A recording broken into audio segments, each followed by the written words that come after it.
Hey, our friends and family. Sam here from our apartment here at Davis. A number of you have asked both me and Rachel about the well illustration, and so I figured I'd take a little bit of time to show you what it looks like. It is a illustration that can be used for both discipleship and evangelism. And so, without further ado, here's how kind of it goes. It is based out of Jeremiah 2:13, which is written out here in my okay handwriting. But it says, "My people have committed two sins. They have forsaken me, the spring of living water, and have dug up for themselves cisterns, broken cisterns that cannot hold water."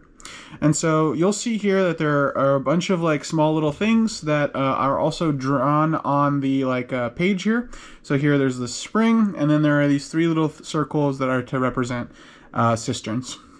So we found that it's helpful to clarify the speaker. So since there's a word "my" right here, people need to know who they're talking about. So my people, God. Some people like to clarify that he's talking about Israel, but ultimately we know that he's talking about all people have forsaken him. And so what the first part of the verse is saying, God is saying people have committed these two bad things, is the way I like to put it. They have forsaken, sometimes a word that needs to be explained, so it really just depends on your audience. So they have left God, the spring of living water, which we'll get back to, and have dug up for themselves broken cisterns. Now, cisterns is an archaic word, and so sometimes we have to explain it. And by sometimes, I mean all the time. Very few people have known what a cistern is. And so we explain it as kind of what it is. Maybe I'll give you guys a second. What do you think a cistern is? Wrong. No, kidding.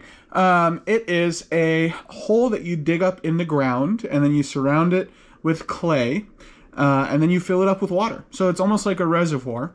It could also be a jug. There's a lot of different ways they can describing it. But I think the hole in the ground with clay is probably the most accurate description for this particular thing. So we can continue with the rest of the verse. It says that they've left the spring of living water and they've built for themselves these cisterns. They've dug up some cisterns. But the cisterns, they're broken and they can't hold water. So that's the gist of the verse. Well, how does this become evangelistic? Well, like this. You ask them, or I guess more accurately, first you share with them something that maybe you yourself have given your life to. So for me, one thing that I really pursued was my career, right? And so as I was pursuing career and kept that to be my focus, I thought I would find life. I thought I would find water, the thing that gives life. So this whole thing is a metaphor. You can share that. This is a metaphor with water, kind of describing where you find life, nourishment, all these things. So for me, I found it in career. And when I continued to pursue it, I found that it wasn't enough. And we can describe that next. But then you kind of pass the ball off to them. And you ask them, hey, fill in these next two or three or whatever, how many circles you have. What are some things that people give their life to? So you can make it personal. Like I like to ask them, make it personal, or you can make it general. And so for college students, it's often of career, relationships, the classics. So we can write relationships here.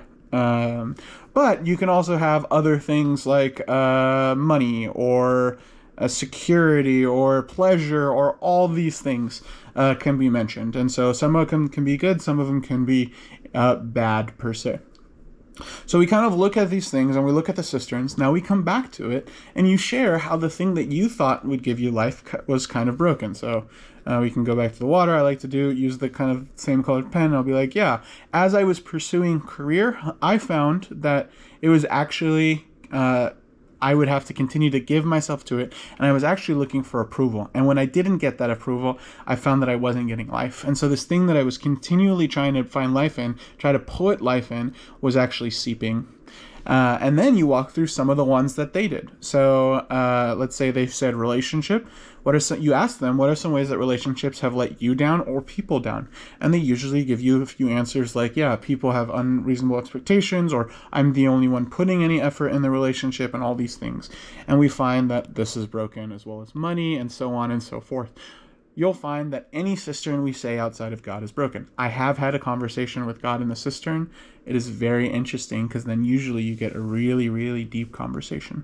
And so I wouldn't shy away if someone said, God, that's a great evangelism opportunity. But returning back to this, we kind of have this thing now. So all these things that we've run into, we kind of have spoken about these things, they're broken.